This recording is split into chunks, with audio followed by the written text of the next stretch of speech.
Good morning, students. So today we will continue the chapter number 12, ratio and proportion. अभी तक हमने exercise 12.2 and 12.1 solve कर ली थी, है ना? आज हम करेंगे 12.3. तो today's topic is unitary method. What is unitary method? So let's start.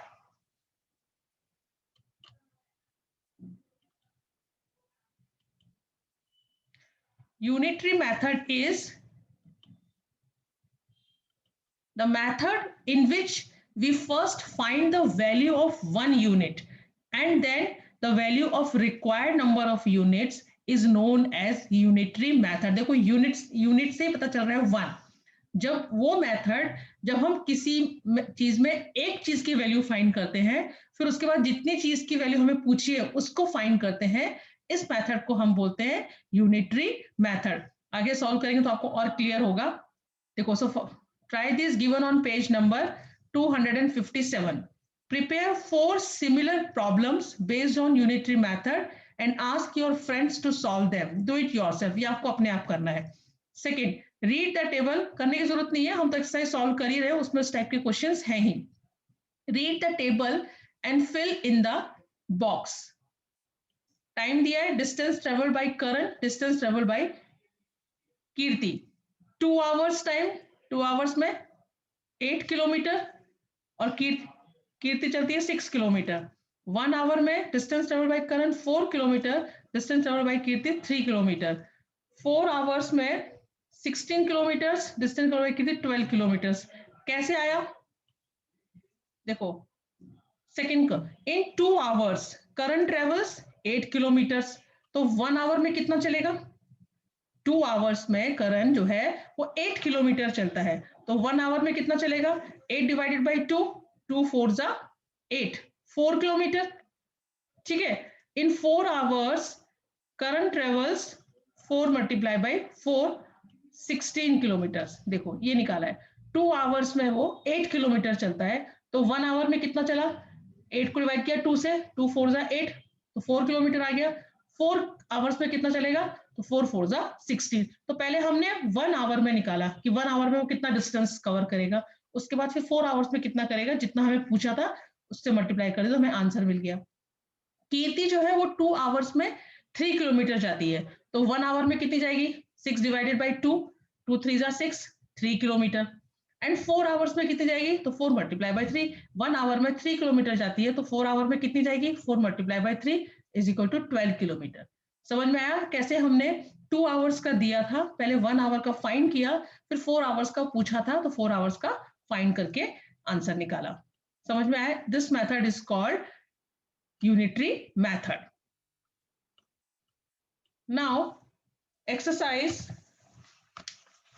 12.3. First question. If the cost of 7 meter of cloth is rupees 1470, find the cost of 5 meter of cloth.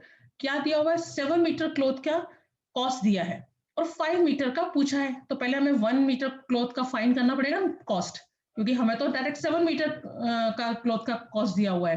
तो first we find the cost of 1 metre of cloth, then we find the cost of 5 metre of cloth. तो first you write down the cost of 7 metre cloth is rupees 1470. Therefore the cost of 1 metre of cloth is equal to, इसको divide कर देंगे 7 से, तो ये 210 rupees आ गया. देखो divide किया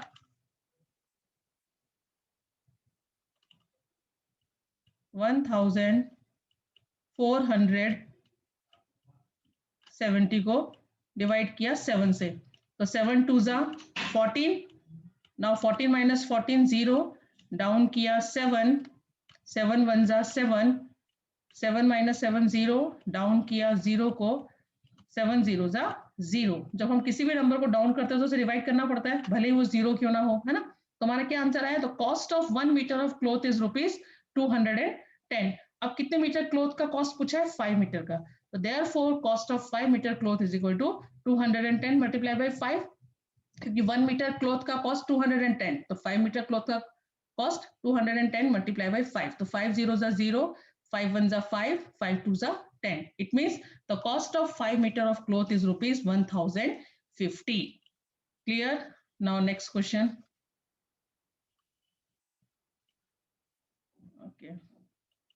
एकता earns ₹1,500 in 10 days.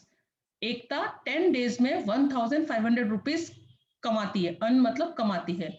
How much will she earn in 30 days? तो वो 30 days में कितना कमाएगी? तो 10 days का दिया है, तो पहले आपको 1 day का फाइंड करना पड़ेगा. इन 10 days एकता अर्न ₹1,500. तो इन 1 day Ekta earns 1,500 divided by 10. तो देखो 10 1 जा 10, 5 रिमेनिंग, डाउन किया 0 50, 10 5 जा 50, देन 0 डाउन, 5 0 जा 10 0 जा 0. तो आंसर है 150 रुपीज. इसका मतलब 1 डे में वो कितना अर्न करती है? 150. तो 30 डेज में कितना अर्न करेगी? 150 मल्टीप्लाई बाई 30. Answer is 4,500. तो समझ में आ रहा है कैसे हम पहले 1 यूनिट का फाइंड कर रहे हैं कॉस्ट, उसके बाद रिक्वायर्ड यूनिट जितनी है उसको फाइंड कर रहे हैं, है ना. तो इस मेथड को हम बोलते हैं unitary method. Now, third question, if it has rained 276 millimeter in the last 3 days, how many centimeter of rain will fall in 1 full week? Assume that the rain continues to fall at the same rate. It means ये बोल रहे हैं if it has rained 276 millimeter in the last 3 days. पिछले 3 दिनों से जो है 276 millimetre बारिश हो रही है, तो कितने सेंटीमीटर रेनफॉल होगी इन 1 फुल वीक? 7 डेज में कितनी बारिश फुल होगी? और एज्यूम दैट द रेन जो है, एज्यूम करना है कि रोज जो है वो सेम रेट से बारिश गिर रही है, मतलब ऐसा कम ज्यादा नहीं है, सेम रेट से बारिश गिर रही है. तो 3 डेज में कितनी बारिश हुई? 276 मिलीमीटर. तो 1 डे में कितनी बारिश होगी? 276 डिवाइडेड बाई 3, 1 डे का आ गया 92 मिलीमीटर. तो 7 डेज में कितनी होगी? जब 1 डे का 92, तो 7 का 92 मल्टीप्लाई बाई 7. आंसर इज 7 2 जा 14 का 4, 1 कैरी, 7 9 जा 63 प्लस 1 64, 6,400 मिलीमीटर. अब इसको कन्वर्ट कर देंगे अगर सेंटीमीटर में, तो डिवाइडेड बाय 10 हो जाएगा. 10 में 1 0, decimal comes before 1 digit. Answer is 64.4 centimetre. समझ में आया? 3 डेज का दिया था, तो पहले हमने 1 डे में निकाला कितनी बारिश हुई, फिर हम उसको 7 से मल्टीप्लाई करके 7 डेज का फाइंड कर लेंगे. Fourth question, cost of 5 kg of wheat is rupees 91.50. 5 kg wheat की कॉस्ट दी है. What will be the cost of 8 kg of wheat? तो 8 kg wheat की कॉस्ट क्या होगी? And what quantity of wheat can be purchased in rupees 183? तो पहले तो हम ये फाइंड कर लेंगे 8 kg wheat कैसे फाइंड करना है. 5 kg की कॉस्ट दी है, cost of 5 kg of wheat is rupees 91.50. तो 1 kg of wheat की कॉस्ट क्या होगी? 91.50 डिवाइडेड बाई 5, है ना. देखो कैसे डिवाइड करेंगे. 91.50 डिवाइडेड बाई 5. सो 5 1 जा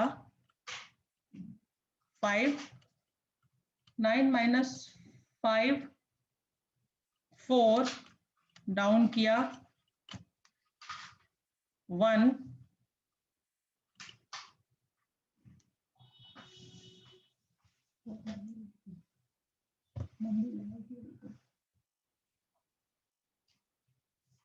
सो इसको गलत हो गया, इसको इरेज करना पड़ेगा. कहाँ गया इधर? This one. तो डाउन किया 1, तो हो गया 41. Now 5 8 जा 40. Now 41 minus 41 minus 0 1. अब डेसिमल है, डेसिमल को ऊपर लगा के फिर इस 5 को डाउन करेंगे नीचे. Now 5 3 जा 15, 15 minus 15 0, डाउन किया 0.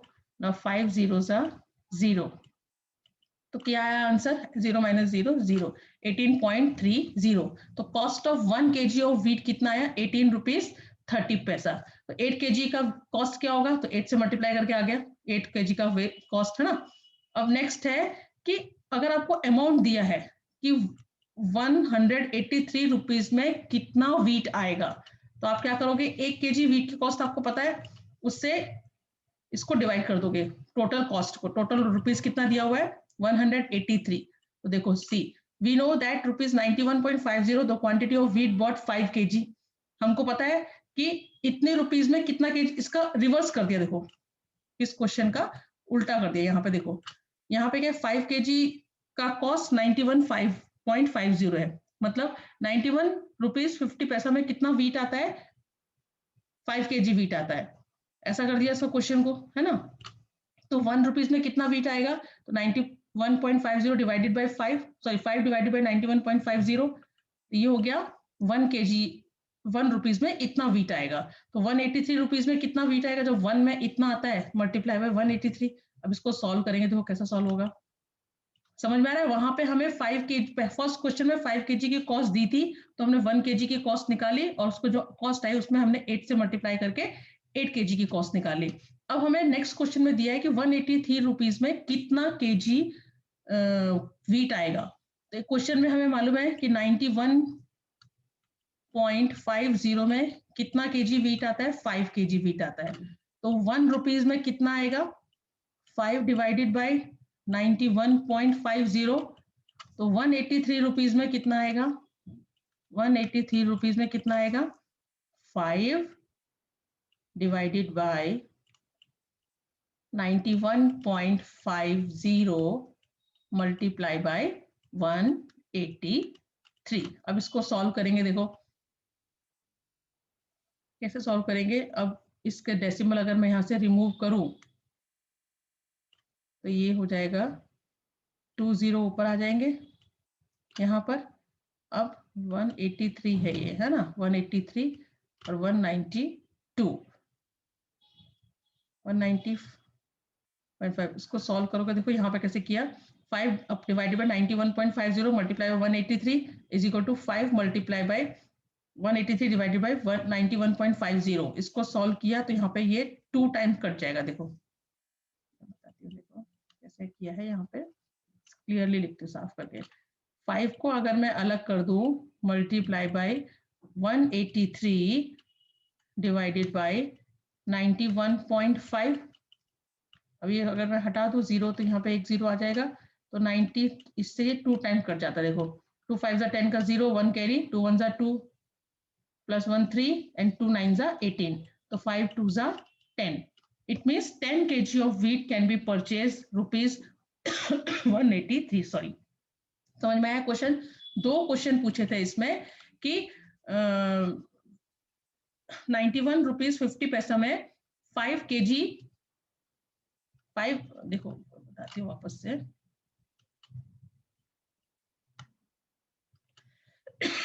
5 केजी वीट की कॉस्ट दी थी और 8 केजी वीट की कॉस्ट पूछी थी। तो सिंपल थी, 1 केजी की कॉस्ट हमने पहले फाइंड कर ली, दिस डिवाइडेड बाय 5, तो ये आ गई 1 केजी की, और 8 का मल्टीप्लाई करके 8 केजी की कॉस्ट निकाल ली।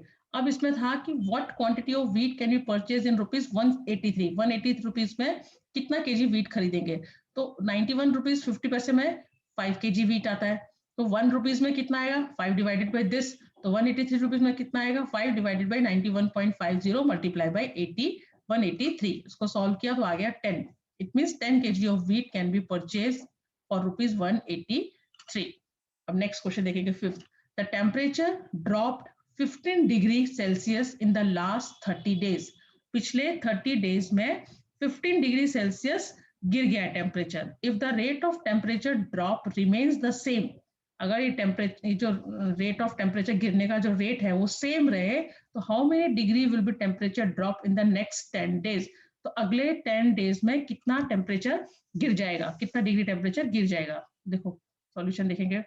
इन 30 days the temperature drop 15 degree. इन पिछले 30 दिन में कितना टेम्परेचर गिरा है, 30 डिग्री, सॉरी 15 डिग्री। तो 1 डे में कितना गिरेगा, इन 1 डे द टेम्परेचर ड्रॉप्स 15/30, है ना। 30 डेज में 15 डिग्री टेम्परेचर गिर रहा है, तो 1 डे में कितना गिरेगा, 15/30, तो देखो कितना आ जाएगा। तो 10 डेज में कितना गिरेगा, 15/30 मल्टीप्लाई बाई 10। 30 डेज का हमको दिया है कि 30 डेज में 15 डिग्री टेम्परेचर गिर रहा है, तो 1 डे में कितना गिरेगा, 15/30, तो ये कितना आ गया, 1 डे का आ गया। कितना पूछा है, 10 डेज का पूछा है, तो 10 डेज में टेम्परेचर ड्रॉप 15/30 मल्टीप्लाई बाई 10। अब इसको सॉल्व कर लिया, देखो कैसे सॉल्व करेंगे, सिंपली भी सॉल्व कर सकते हैं। 15/30 multiply by 10, 10 1 10, 10 3 30, 3 5 15 is equal to 5 answer. तो 5 डिग्री हो गया इसका। It means the next 10 days the temperature drop will be 5 degree. Okay, next question. Reena pays ₹7,500 as rent for 3 months। Reena जो है वो 3 महीने का 7,500 रुपीज रेंट पे करती है। तो how much does she have to pay for a whole year? तो पूरे साल में वो कितना पे करेगी if the rent per month remain same? मतलब एक महीने का जो रेंट है 7,500 वो पूरे साल सेम रहता है, तो 1 ईयर में कितना पे करेगी? 3 मंथ का हमें दिया है तो पहले 1 मंथ का निकालेंगे, है ना। Reena pay 7,500 as rent for 3 months। तो rent paid for Reena for 3 months is equal to 7,500। Rent paid by her for 1 month, 1 month पे करने का हो जाएगा 7,500 डिवाइडेड बाय 3। ओके, 3 डिवाइड, अब इसको सॉल्व किया तो क्या हो जाएगा? 3 2 जा 6, 1 रिमेनिंग, 1 5 3 5 जा 15, 0 2,500। तो ये आ गया 1 मंथ का, कितना आ गया? ₹2,500। तो rent to be paid by her for 1 year. 1 year मतलब दैट इज 12 month। 1 ईयर में कितने मंथ होते हैं? 12 month। 1 मंथ का हमें मालूम चल गया, तो 12 मंथ का multiply by 12। Answer is 30,000. So Reena has to pay ₹30,000 as rent for the whole year. समझ में आया क्वेश्चन? 3 मंथ का रेंट दिया था, 1 ईयर का पूछा था, तो आप पहले ऊपर लिख सकते हो 1 year is equal to 12 month. तो पहले आप 1 मंथ का रेंट निकालोगे, 7,500 डिवाइडेड बाय 3 करके, वो आया 2,500, 2,500। तो फिर आप होल ईयर का मतलब 12 month, therefore that is rent for 12 month is equal to 12 से मल्टीप्लाई किया तो आंसर मिल गया। नाउ नेक्स्ट क्वेश्चन देखेंगे। Cost of 4 dozen banana is ₹180। 4 dozen banana की कॉस्ट 180 रुपीज है। How many banana can be purchase for ₹90? तो 90 rupees में हम कितने बनाना खरीद सकते हैं? तो देखो थोड़ा ट्रिकी क्वेश्चन है। हमें कितने की कॉस्ट दी है? 4 डजन बनाना। 4 डजन मतलब कितना हो गया? एक डजन में कितने बनाना होते हैं? 12। तो 4 डजन में कितने होंगे? 48। आपको पता है ना, 1 डजन इज इक्वल टू 12। तो 4 डजन इज इक्वल टू कितना हो जाएगा? 4 multiply by 12 is equal to 48 bananas. इसका मतलब ये कितने बनाना की कॉस्ट है? 48 बनानास की कॉस्ट है ना। यहाँ पे क्या है लिखा है? Cost of 4 dozen banana. 4 dozen मतलब 48 बनानास। तो this is the cost of 48 bananas. तो अब ये बोल रहे हैं how many banana can be purchase for ₹90? तो 90 रुपीज में कितने बनाना परचेज कर सकते हैं? तो देखो यहाँ पे वही 4 dozen is equal to 48 bananas for 180। For 180 number of bananas purchase 48। तो ₹1 रुपीज में कितने बनाना परचेज करेंगे? 48 डिवाइडेड बाय 180, क्योंकि 48 बनाना की कॉस्ट 180 रुपीज है ना। या 180 रुपीज में 48 बनानास आते हैं। समझ में आ रहा है? क्योंकि हमें टोटल रुपीज दिए हुए, इन रुपीज में कितने बनाना आएंगे वो फाइंड करना है। तो हम इसको रिवर्स करके इसका स्टेटमेंट लिखेंगे कि 180 रुपीज में 48 बनानास आते हैं, है ना। Number of bananas purchase 48 in for 180 rupees, number of bananas purchase 48। तो 1 रुपीज में कितने बनाना परचेज करेंगे? 48 डिवाइडेड बाय 180, है ना। यहाँ पे उसको आप सिंपलेस्ट भी करके लिखो या डायरेक्ट भी कैलकुलेशन कर सकते हो। तो ₹90 में कितने बनाना परचेस करेंगे? 48। देखो 48 डिवाइडेड बाय 180 मल्टीप्लाई बाय 90। अब देखो 90 2 जा 180, 2 2 जा 4, 2 4 जा 8 इज इक्वल टू 24। तो कितने बनाना परचेस कर सकते हो 90 रुपीज में? 24 बनानास। समझ में आया क्वेश्चन? 4 डजन बनाना की कॉस्ट दी थी और ये पूछा था 90 रुपीज में कितने बनाना आएंगे। तो पहले हमने 4 डजन को सॉल्व कर लिया। 1 डजन इज इक्वल टू 12 बनाना, तो 4 डजन इज इक्वल टू 48 बनाना। इसका मतलब ये कितने की कॉस्ट है? 48 बनानास की। तो हमें रुपीज में बनाना निकालने हैं, तो हम इसको रिवर्स करके इसका स्टेटमेंट लिखेंगे कि फॉर 180 रुपीज, है ना, for 180 number of bananas purchase 48। तो 1 रुपीज में कितने बनाना परचेज करेंगे? 48 डिवाइडेड बाय 180। देन 90 रुपीज में कितने बनाना परचेज करेंगे? 48 डिवाइडेड बाय 180 मल्टीप्लाई बाय 90। और इसको सॉल्व कर लेंगे तो आंसर आ गया 24 बनानास। मतलब 90 रुपीज में कितने बनाना परचेज करेंगे? वो 24। ओके, आगे देखेंगे अभी।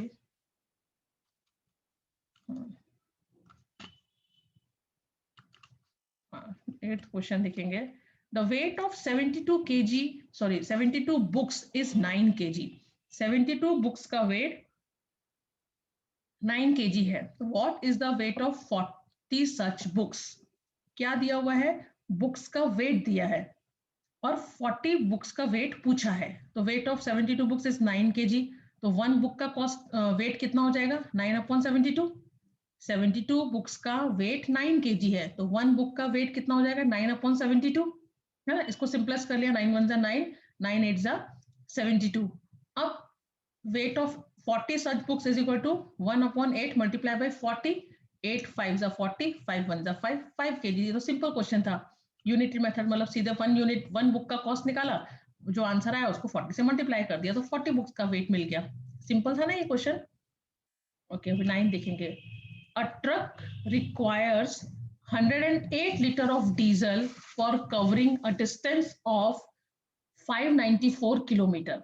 एक ट्रक को 108 लीटर डीजल चाहिए 594 डिस्टेंस कवर करने के लिए. How much diesel will be required by the truck to cover a distance of 1650 kilometre.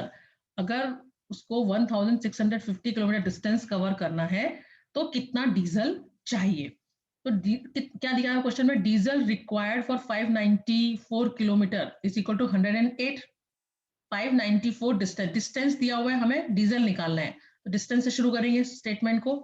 594 diesel required for 594 distance is equal to 108 kilometre है ना. तो diesel required for 1 kilometre, 1 kilometre का distance करने के लिए कितना डीजल चाहिए? 108 डिवाइडेड बाय 594. इसको सिंपलेस किया तो 211 आया, क्योंकि इनका एचसीएफ मैंने को बताया ना, सिंपलेस करने के लिए किसी भी फ्रैक्शन को सिंपलेस करना हो तो उसका एचसीएफ फाइंड करते हैं. तो 108 और 594 का एचसीएफ होता है 54, इसलिए इसको 54 से डिवाइड किया तो 2/11 आ गया. ठीक है. तो अब diesel required for cover 1650 kilometre is equal to 2/11 multiply by 1650. अब इसको सॉल्व कर लो. सॉल्व करके आंसर आएगा 300 लीटर. इसका मतलब कितना लीटर डीजल चाहिए? 300 litre of diesel is required to cover a distance of 1650 kilometre. समझ में आया क्वेश्चन? आपको क्वेश्चन में ये देखना है क्या दिया है और क्या पूछा. जैसे बनाना वाला क्वेश्चन था है ना, उसमें भी रेट में पूछा था कितने बनाना आएंगे, हमने उसके रिवर्स करके उसके स्टेटमेंट को लिखा. यहाँ भी सेम है. यहाँ पे लिखा है truck carries 108 litre of diesel for covering a distance of 594. अभी पूछा तो 1650 किलोमीटर जाने के लिए कितना डीजल चाहिए, तो हम इसको रिवर्स करके लिखेंगे कि for 594 distance truck required diesel 108. तो 1 किलोमीटर डिस्टेंस के लिए कितना डीजल रिक्वायर होगा? 108 डिवाइडेड बाय 594. तो 90, फिर इतना 1650 किलोमीटर लिए कितना डीजल चाहिए? This multiply by this. तो हमें आंसर मिल गया है ना. समझ के पढ़ के लिखोगे, कॉपी करके लिखोगे तो कभी समझ में नहीं आएगा. 10th question. Raju purchase 10 pens for ₹150. Raju ने 10 पेन खरीदे 150 रुपीज में and Manish buy 7 pens for 84 rupees में. तो can you say who got the pen cheaper. तो तुम बता सकते हो कि किसने सस्ते में पेन खरीदे. 10 पेन की कॉस्ट कितनी है? 150. तो 1 पेन की कॉस्ट कितनी होगी? 150 डिवाइडेड बाय 10. आंसर आ गया 15 रुपीज. 7 पेन की कॉस्ट कितनी है? 84 रुपीज. तो 1 पेन की कॉस्ट कितनी होगी? 84 डिवाइडेड बाय 7. 7 से डिवाइड किया तो 7 1 7, 7 2 14, 12 रुपीज. तो किसका पेन सस्ता हुआ? हमने एक पेन की कॉस्ट से कंपेयर कर सकते हैं ना. Cost of 1 pen is ₹15. Here cost of 1 pen is ₹12. It means 12 is less than 15. 12 सस्ता हुआ, छोटा हुआ 15 से. तो Manish got the pen cheaper. Manish जो है उसने सस्ता पेन खरीदा. समझ में आया? उसने 10 पेन खरीदे थे 150 रुपीज के, इसने 7 पेन खरीदे 84 रुपीज के. तो क्वेश्चन है किसने सस्ता पेन खरीदा. तो दोनों के 1 पेन की कॉस्ट फाइंड कर ली. Cost of 10 pen is ₹150. तो cost of 1 pen is equal to 150 divided by 10. Answer आ गया 15 रुपीज. यहाँ पे कॉस्ट ऑफ 7 पेन इज ₹84. तो cost of 1 pen is 84 divided by 7. Answer is 12. So 12 is less than 15. It means Manish got the pen cheaper. समझ में आया? Question easy था ना ये भी. Now last question. Anish made 42 runs in 6 overs and Anup made 63 runs in 7 overs. Who made more runs per over? देखो ये भी पहले वाले की तरह ही क्वेश्चन है। 6 ओवर्स में उसने कितने रन बनाए? 42 रन। तो 1 ओवर में कितने रन बनाएगा? 42/6 इज इक्वल टू 7 रन। तो 1 ओवर में कितने रन बनाए उसने? 7। अब इसने 7 ओवर में कितने रन बनाए? 63। तो 1 ओवर में कितने रन बनाएगा? 63/7। 7 9 जा 63, 9 रन। तो 9, क्वेश्चन क्या था? किसने ज्यादा रन बनाए? हु मेड मोर रन पर ओवर? इसने एक ओवर में 7 रन बनाए, इसने एक ओवर में 9 रन बनाए। तो 9 is greater than 7, it means Anoop made more runs per over. Anoop ने एक ओवर में ज्यादा रन बनाए। समझ में आई एक्सरसाइज? इजी है, लेकिन कॉपी करके अगर नोटबुक में लिखोगे तो नहीं समझ में आएगी। समझो, मेरे एक्सप्लेनेशन को ध्यान दो, सुनो कि मैं क्या बोल रही हूँ, फिर समझ के अपनी नोटबुक में लिखो, तो जरूर आपका ये समझ में आ जाएगा और अच्छे से लिख पाओगे। तो ठीक है, that's it for today's lecture. In next class I will start new chapter, है ना। ये चैप्टर यहाँ पे फिनिश होता है। आप अपना वर्क कंप्लीट कर लेना, मैं आपको टाइम दूंगी। अब आपको अपनी नोटबुक मुझे करेक्शन के लिए देनी है, पर वो मैं टाइम बताऊंगी कब, तब देनी है। ओके, तो तब तक के लिए बाय एंड टेक केयर।